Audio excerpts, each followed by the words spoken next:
세종 포천 고속도로 안성 구간 공사 현장에서 구조물이 붕괴되는 사고가 발생해 많은 사상자가 발생했습니다.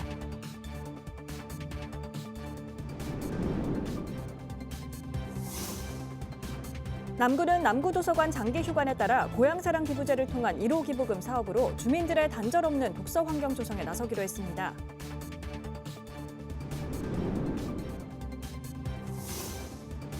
글로벌 허브 도시 조성을 추진 중인 부산시가 해양조선산업 재도약을 위한 대응 전략을 짚어보는 시간을 마련했습니다.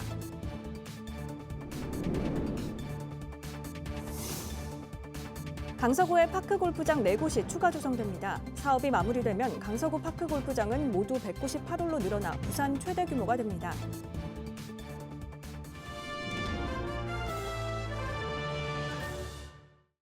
여러분 안녕하십니까? BTV 뉴스입니다. 첫 소식입니다. 세종 포천 고속도로 안성 구간 공사 현장에서 구조물이 붕괴되는 사고가 발생했습니다. 고속도로를 잇는 교량 작업 중 교각 상판 철제 구조물이 무너져 내렸는데요. 이 사고로 현장 작업자 4명이 숨지고 6명이 중경상을 입었습니다. 백창현 기자가 보도합니다. 세종 포천 고속도로 안성 구간 공사 현장 CCTV 영상입니다. 교각 위 슬라브를 옮기는 크레인이 삐걱거리더니 무게를 버티지 못하고 그대로 무너져 내립니다. 자욱한 연기와 함께 설치된 슬라브가 모두 떨어져 내렸고 슬라브 위에서 작업을 하던 작업자들이 추락했습니다. 이 사고로 작업자 10명 중 4명이 숨졌고 중상 4명, 경상 2명으로 집계됐습니다. 그래서 최종 10명 중에 안타깝게도 사망자 4명, 중상자 4명, 경상자 1명의 사고 인원으로 최종 브리핑을 하겠습니다. 이 공사 구간의 교각 높이는 최대 52m, 무너진 슬라브의 길이는 210m 길이입니다. 소방당국은 국가 차원에서 소방력을 집중하는 국가소방동원령을 발령하고 장비 99대와 구조대원 297명을 동원했습니다. 한편 경찰은 현장 CCTV 등을 확보하고 사고 발생 원인을 파악할 예정입니다. BTV 뉴스 백찬입니다. 한편 김동연 경기도지사와 김태흠 충남도지사는 잇따라 붕괴 사고 현장을 찾았습니다. 인명구조 등 사고 수습에 최선을 다해달라고 밝혔는데요. 관련 내용 직접 들어보겠습니다. 어쨌든 빠른 시간 내에 구조해서 인명 더 이상 피해 없도록 최선을 다해 주시기 바라고 우리 또 소방대원들도 좀 안전하게 할 수 있도록 네, 알겠습니다. 최선을 다해 주십시오. 예. 지금 경계가 경기도고 충남이고 이걸 떠나서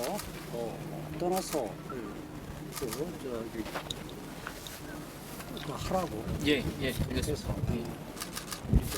충남에서 경계가 전국적이냐 아니냐 이거 너무 따지면 시간도 걸리고 예. 빠르게 구조하고 하는 게 우선하죠. 예. 고향사랑 기부제가 도입된 지 올해로 3년 차를 맞았습니다.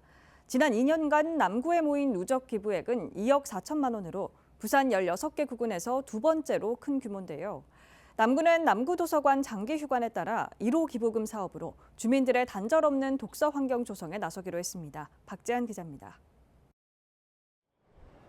남구는 고향사랑기부제 1호 기부금 사업으로 1억 800만 원을 투입해 팝업 도서관과 야외 도서관 조성에 나섭니다. 남구 도서관이 리모델링에 들어가면서 올 한 해 문을 닫기 때문입니다. 고향사랑 기부제는 개인이 주소지를 제외한 지방자치단체에 연간 2천만 원까지 기부할 수 있는 제도입니다. 시행 2년 차인 지난해 전국 243개 지자체의 모금 실적은 879억 원으로 첫 해와 비교해 35% 늘어났습니다. 특히 비수도권과 인구 감소 지역의 모금 실적이 더 높게 나타나 열악한 지방 재정에 보탬이 되고 있는 것으로도 확인됐습니다. 남구민에게 행복을 주는 사업이면 어느 사업이나 가능한데 저희들이 최대한 최대 효과를 낼 수 있는 사업을 구성하고자 기부선정위원회를 구성해서 사업을 이제 선정하고자 하고 이제 이 사업을 첫 해로 계기로 해서 다양한 사업을 기획하고자 노력하고 있습니다. 남구는 올해 모금 목표액을 1억 2천만 원으로 정하고 새로운 답례품 발굴을 위한 공모와 추가 경품 제공 등 이벤트도 펼칠 예정입니다. BTV 뉴스 박지한입니다. 미국 트럼프 2기 행정부의 관세 위협으로 글로벌 경제의 불확실성이 커지고 있는 가운데 한국의 지정학적 이점 때문에 해양조선 산업에는 기회가 될 것이란 전망입니다.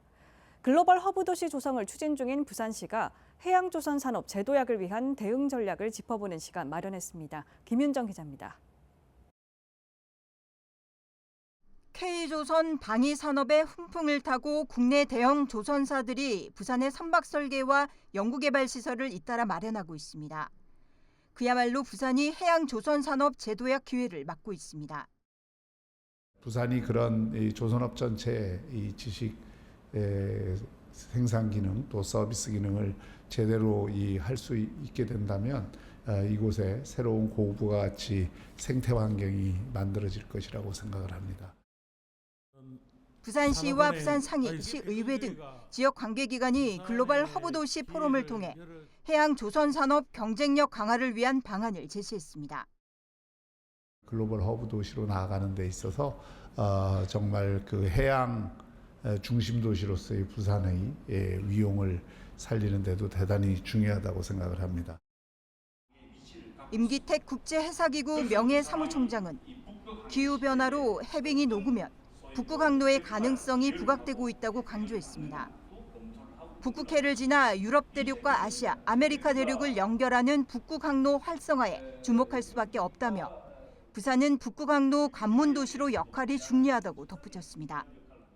부산항이 마지막 거점 항의 위치를 갖고 있습니다.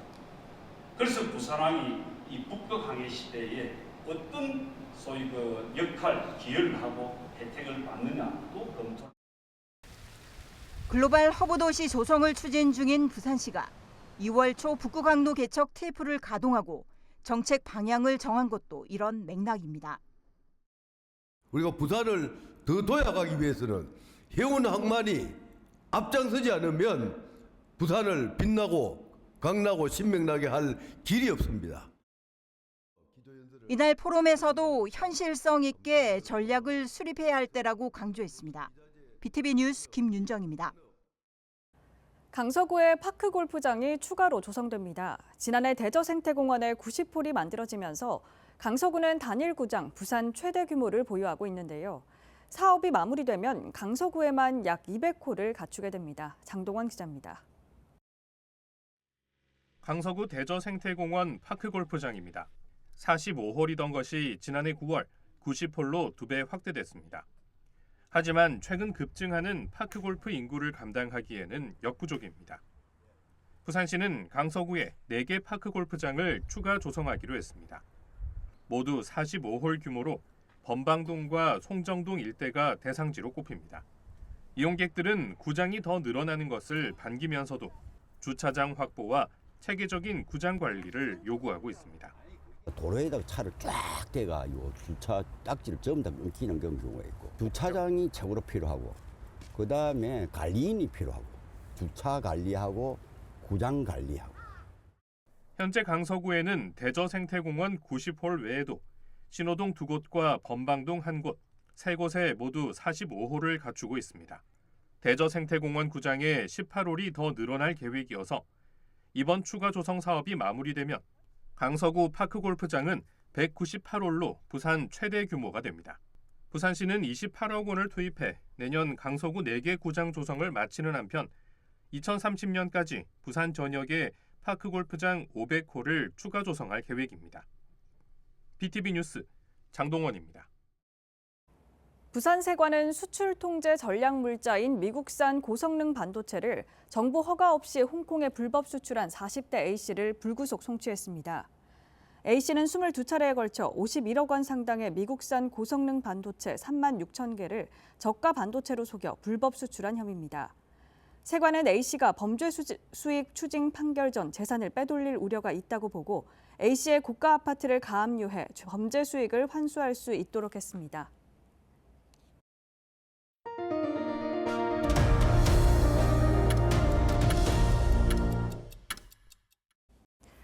사하구 감천문화마을에 관광객들이 몰리며 조형물도 몸살을 앓고 있다는 소식 전해드렸는데요. 조형물뿐만 아니라 마을에 살고 있는 주민들도 불편이 이만저만이 아니라고 합니다.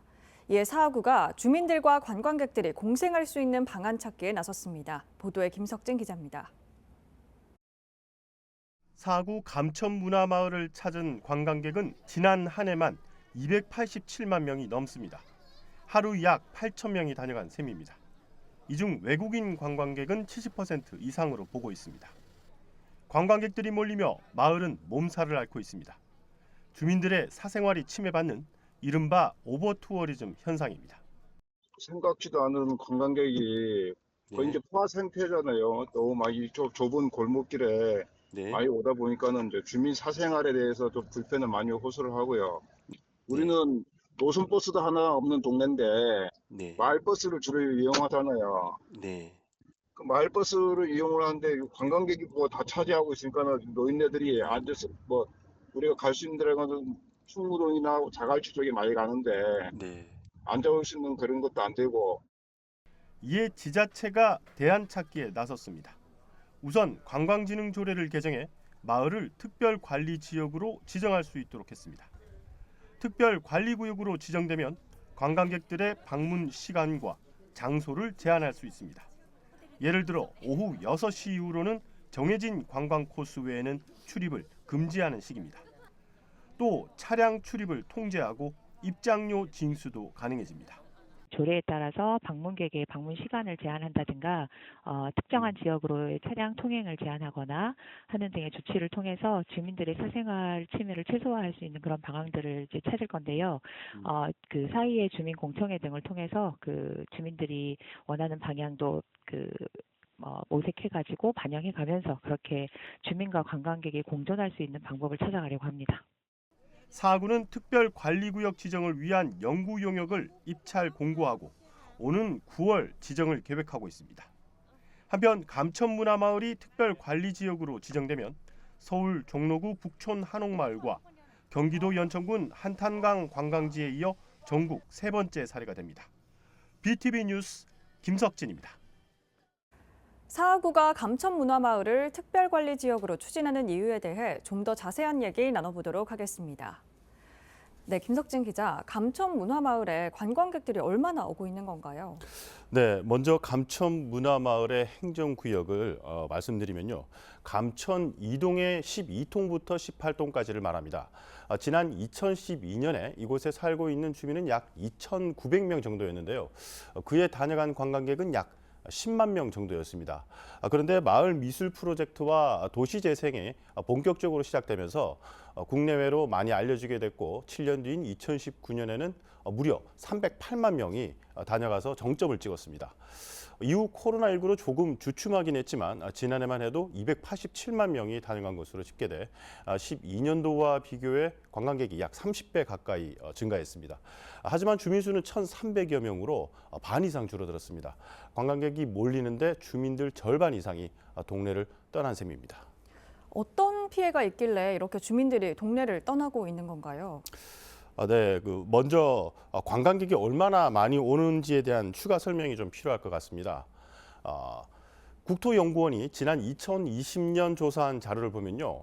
감천문화마을이 하루 수용할 수 있는 적정한 관광객 수가 2,600명이라고 밝혔습니다.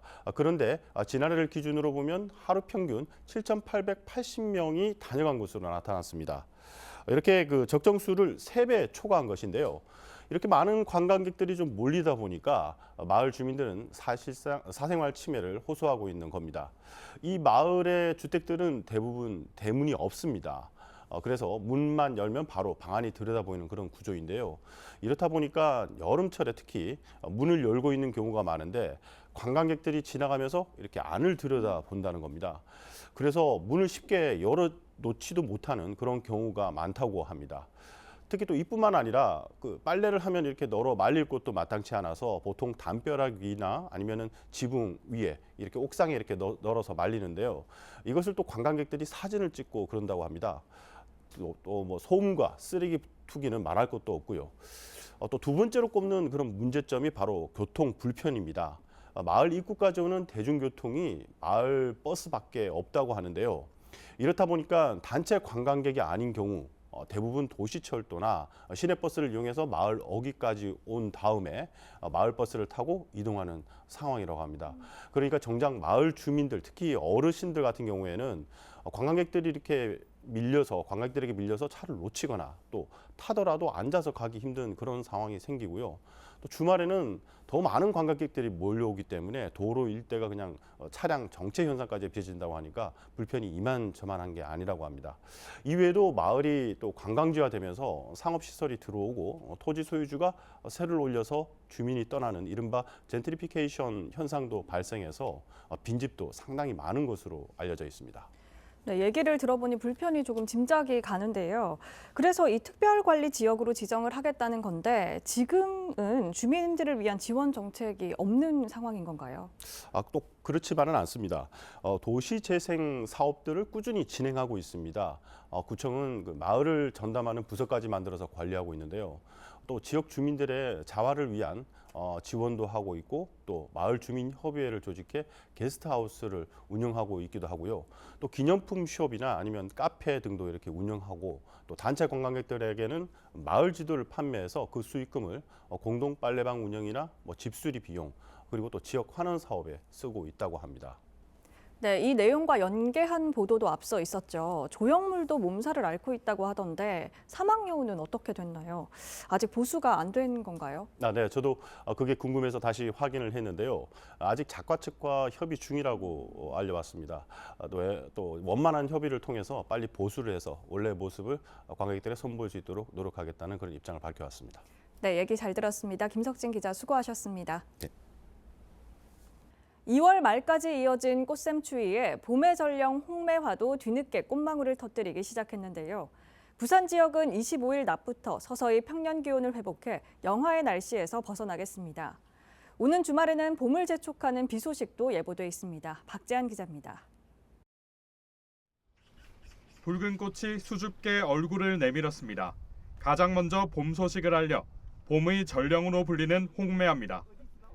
매년 유엔공원 매화 군락지에서도 가장 먼저 꽃망울을 터뜨리는 것으로 알려진 나무인데 올해는 유독 개화가 늦어졌습니다. 이제 막 나뭇가지에 눈이 트기 시작한 홍매화 나무입니다. 지난해와 비교해 40일가량 늦게 꽃이 피기 시작했습니다. 부산 지역은 지난 18일부터 줄곧 영하의 아침 기온을 기록하는 등 추운 날씨가 이어졌습니다. 계절의 변화에 시민들도 발걸음을 멈춥니다. 우수가 지났는데도 나 이렇게 추운 날은 한겨울 같아요. 그래서 나는 이게 매화가 핀 걸 아까 카메라를 가지고 사람들이 와서 사진 찍으러 오는데 나는 아직도 작년보다 늦다고는 전혀 생각을 안 했는데 요즘 날씨가 어떻게 됐는 건지 모르겠어요. 살다가 이제 처음 본 날씨예요. 막바지 겨울 추위는 25일부터 물러갈 것으로 보입니다. 부산 지역은 건조특보가 발효 중인 가운데 다가오는 주말에는 봄을 재촉하는 비 소식이 들어 있습니다. 다만 3월 2일 일요일부터 반가운 비 소식이 있고 이 비가 4일 화요일까지 이어질 것으로 예상되고 있어 건조한 날씨로 인한 화재 걱정을 한시름 덜 수 있을 것으로 기대됩니다. 강수 시점은 우리나라 주변 기압계 흐름에 따라서 변경될 가능성이 있으니 앞으로 발표되는 최신 예보를 참고하시기 바랍니다. 겨울은 길었지만 봄 날씨는 예년보다 따뜻할 것으로 예보됐습니다. 개나리와 진달래, 벚꽃 등 올해 봄꽃은 예년보다 이틀에서 최대 11일가량 빨리 필 것으로 전망됐습니다. BTV 뉴스 박찬입니다. 알리나 테무 같은 중국 시커머스 업체들이 공격적인 마케팅을 펼치면서 우리나라에 들어오는 물량이 크게 증가했습니다. 거의 200% 가까이 폭증하면서 해상특송물류센터가 쉴 새 없이 돌아가고 있습니다. 센터가 개장한 지 1년 만에 1,000만 건 가까이 반입 물량이 늘었습니다. 구혜희 기자가 취재했습니다. 컨베이어 벨트 위로 택배 상자들이 줄줄이 이동합니다. 어느새 택배 물품으로 컨베이어 벨트 위가 가득 찼습니다. 해상특송물류센터를 통해 인천으로 반입되는 물품들입니다. 해상특송물류센터가 개장 1년을 맞았습니다. 해상특송물류센터가 가동되면서 화물 처리 시간이 대폭 줄었습니다. 원래 6.3일 소요되던 것이 센터 개장 후 4.5일로 30%가 단축됐습니다. 처리 물량도 크게 늘었습니다. 센터 개장 전엔 1,800만 건에서 개장 후엔 2,800만 건으로 1,000만 건이 더 늘었습니다. 이쪽 해상특송물류센터로 반입되는 물품 중 99%가 중국에서 들어오는 것으로 확인됐습니다. 특히 알리와 테무 같은 C커머스 쇼핑몰에서 반입되는 물량이 크게 증가했습니다. 지난 2022년 48만 9천 건에서 지난해 1,371만 8천 건으로 177% 이상 폭증했습니다. 대부분 알리와 테무에서 반입된 물량입니다. 특히 반입 물량이 많아지면서 총기류나 도검류 같은 위해 물품의 반입도 크게 늘었습니다. 지난 2023년에는 3,771건의 위해 물품이 적발됐는데 지난해에는 4,761건으로 적발 건수가 크게 늘었습니다. 총포류, 도검류 반입이 증가하는 추세여서 저희도 엑스레이 검색 강화를 하고 있고요. 그다음에 품목 분석을 통해서 관리하고 있습니다. 폭증하는 중국발 화물량에 따라 세관은 물류센터에 배치된 엑스레이 검색기를 6대에서 11대로 늘리고 화물 자동 분류 시스템도 도입했습니다. 불법 유해 물품 차단에 조금 더 역량을 집중하기 위해서 엑스레이 판독 교육이나 아니면 협업 검사 등을 통해서 그런 부분들을 이루어 나갈 예정이고요. 그리고 인적 역량을 강화하는 것과 동시에 인적 기반 마련에도 더욱더 노력을 할 예정입니다. 세관은 해외 직구가 갈수록 증가할 것으로 보고 통관 절차를 간소화하는 한편 위해 물품 반입 차단에도 총력을 기울일 방침입니다. BTV 뉴스 구혜입니다. 수영구는 오는 5월 31일 광안리 해변 패들보드 존 일원에서 열리는 2025 수영구민 패들보드 대회 참가자를 모집합니다. 이번 대회에서는 초등학교 4학년 이상 수영구민 140명이 각 동을 대표하여 참가할 예정이며 연령대별로 동별 14명씩 선발될 예정입니다. 참가 신청은 광안리 패들보드 홈페이지에서 할 수 있으며 대회에 2회 이상 참가한 이력이 있는 경우 신청이 제한됩니다.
이상으로 BTV 뉴스를 마칩니다. 시청자에게 힘이 되는 뉴스로 다시 찾아뵙겠습니다. 고맙습니다.